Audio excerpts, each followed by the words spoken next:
Everyone, welcome to my channel. This is సరిదరాని. So today వచ్చేసి నేను ఇక్కడ మటన్ అండ్ ములక్కాడ కర్రీ వండుతున్నానండి. సో దానికోసం ఒక బాండీ తీసుకొని ఆయిల్ వేసుకొని చిన్నగా కట్ చేసి పెట్టుకున్న ఒక 2-3 ఆనియన్స్, అలాగే 3 పచ్చిమిర్చి అనేది వేసుకొని గోల్డెన్ బ్రౌన్ రంగు వచ్చే వరకు మంచిగా వేయించుకోవాలి.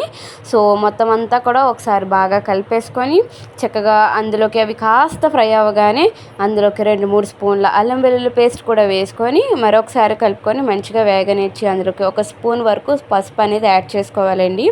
సో అది కొంచెం వేగిన తర్వాత క్లీన్ చేసి పెట్టుకున్న మన మటన్ని కూడా వేసేసుకొని ఆ మటన్ అంతా కూడా ఆయిల్లో మంచిగా ఉడికేంత వరకు కూడా ఆయిల్లోనే ఫ్రై చేసుకోవాలండి మటన్ అనేది.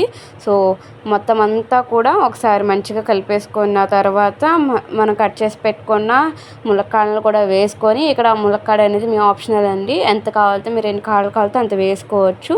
సో మరొకసారి అంతా కలిపేసి కొంచెం ఫ్రై అయిన తర్వాత చిన్నగా కట్ చేసి పెట్టుకున్న పెద్ద సైజు టమాటాలు నేను ఇక్కడ 2 వరకు యాడ్ చేసుకుంటున్నాను.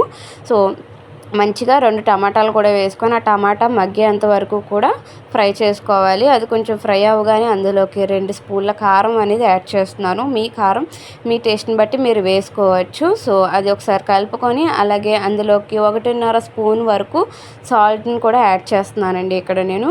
సో మొత్తం అంతా కూడా ఒకసారి కలిపేసుకొని కూర కొంచెం అడుగట్టించేలా బాగా ఫ్రై చేసుకుంటే కర్రీ ఆయిల్లోనే మగ్గాలండి, అప్పుడే చాలా బాగుంటుంది. సో అందులోకి వాటర్ వేసుకొని బాగా మగ్గనివ్వాలి. కర్రీ అంతా బాగా మగ్గిపోయిన తర్వాత అందులోకి బాగా ఉడికిన తర్వాత పైన కొత్తిమీరతో గార్నిష్ చేసుకుంటే మరి యమ్మీ టేస్టీ ములక్కాడ మటన్ కర్రీ రెడీ అయిపోయినట్టే. ఈ వీడియో కనుక మీకు నచ్చినట్లయితే please like and share, subscribe. Thank you for watching.